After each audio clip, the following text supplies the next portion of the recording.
Presiden RI Prabowo Subianto menerima penghargaan bergengsi Grand Color de la Orden Sol del Peru dari Presiden Peru Dina Boluarte.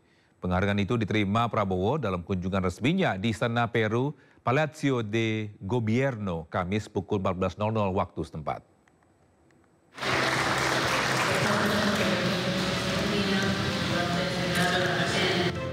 Presiden RI Prabowo Subianto menerima penghargaan bergengsi Grand Color de la Orden El Sol del Peru dari Presiden Peru Dina Boluarte. Penghargaan itu diterima Prabowo dalam kunjungan resminya di Istana Peru Palacio de Gobierno, Kamis pukul 14.00 waktu setempat. Presiden Prabowo datang disambut dengan prosesi jajar kehormatan dan karpet merah. Penghargaan Grand Color de la Orden El Sol del Peru atau The Order of the Sun of the Peru adalah penghargaan tertinggi yang diberikan oleh negara Peru atas jasa sipil dan militer yang luar biasa. Penghargaan tersebut merupakan penghargaan sipil tertua di Amerika yang pertama kali diberikan pada tahun 1821.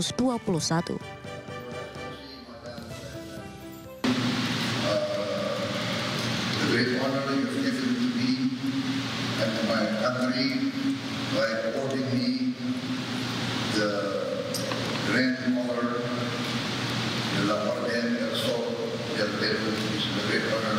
Thank you very much, Madam President. Adapun penghargaan ini menjadi simbol pengakuan atas komitmen dan kontribusi Presiden Prabowo dalam memperkuat hubungan diplomatik dan kerjasama internasional antara Indonesia dan Peru. Presiden Prabowo Subianto melakukan pertemuan bilateral dengan Perdana Menteri Kanada Justin Trudeau di venue APEC Gedung LCC Kota Lima, Peru. Dalam pertemuan tersebut, Perdana Menteri Kanada turut mengucapkan selamat atas kepemimpinan Prabowo Subianto sebagai Presiden Republik Indonesia. Didampingi sejumlah Menteri Kabinet Merah Putih, Presiden Prabowo Subianto melakukan pertemuan bilateral dengan Perdana Menteri Kanada Justin Trudeau di venue APEC Gedung LCC Kota Lima, Peru. Saat bertemu Perdana Menteri Kanada, ini langsung mengucapkan selamat kepada Prabowo atas kepemimpinan barunya sebagai Presiden Republik Indonesia. Pertemuan di sela-sela kegiatan KTT APEC 2024 ini menjadi hal penting untuk memperkuat hubungan diplomatik sekaligus menghasilkan perjanjian perdagangan bebas antara kedua negara. Perjanjian kerja ini diharapkan dapat memberikan dampak signifikan bagi pertumbuhan ekonomi, menciptakan lapangan kerja hingga mendukung sektor bisnis antara negara.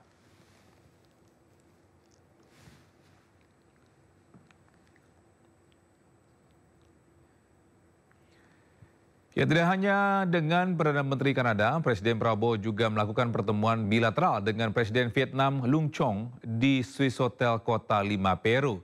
Dalam pertemuan tersebut, kedua negara pun menyepakati untuk mempererat atau mempercepat proses ratifikasi Perjanjian Zona Ekonomi atau ZEE. Dalam pertemuan itu, Presiden Prabowo Subianto turut memberi ucapan selamat kepada Presiden Luong Chong atas terpilih sebagai Presiden Vietnam. Diketahui Indonesia dan Vietnam sudah menjalin hubungan bilateral selama 70 tahun, dengan tetap menjaga hubungan diplomatik yang kuat.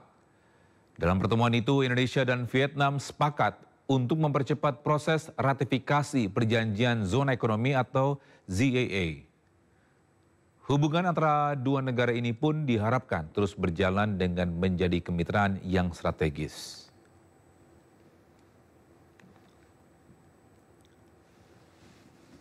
Terima kasih masih bersama kami di Sindo Siang. Bisa dibukanya posko lapor Wapres maksud kami. Antusias masyarakat untuk melaporkan permasalahan terlihat ramai.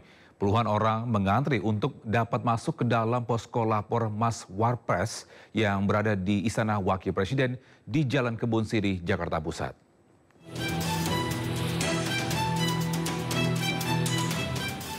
Posko lapor Mas Wapres yang berada di kantor Istana Wakil Presiden di Jalan Kebun Sirih, Jakarta Pusat sejak Jumat pagi dipenuhi puluhan masyarakat.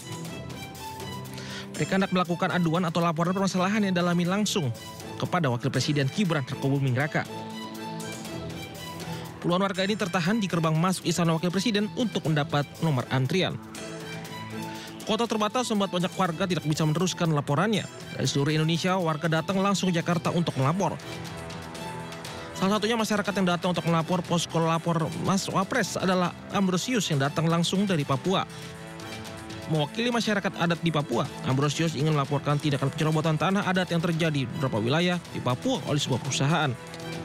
Seorang ibu lanjut usia yang berasal dari Surabaya juga niat datang sendiri untuk menanyakan terkait program pelunasan utang dari pemerintah. Yang pertama itu mendesak Presiden untuk mencabut izin-izin perusahaan yang masuk di Papua, yang mana itu menghancurkan eksistensi orang Papua, khususnya masyarakat adat ya. Dan izin-izin yang bermasalah.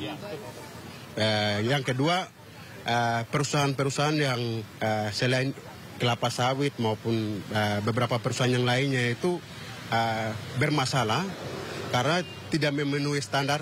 Saya kan punya pinjaman, utang, tidak bisa bayar. Saya suruh melunasi sama Pak Presiden, tidak bisa bayar, sudah tua. Posko lapor Mas Wapres sendiri dibuka setiap hari Senin hingga Jumat mulai pukul 8 pagi di kantor Istana Wakil Presiden Kebon Sirih, Jakarta Pusat. Posko lapor Mas Wapres memberikan kuota sebanyak 60 pelapor yang bisa diterima di posko lapor Mas Wapres. Wapres Gibran Rakabuming Raka berjanji seluruh aduan akan langsung ditindaklanjuti. Dari Jakarta, Stephen Patinama, Tri Julianti melaporkan.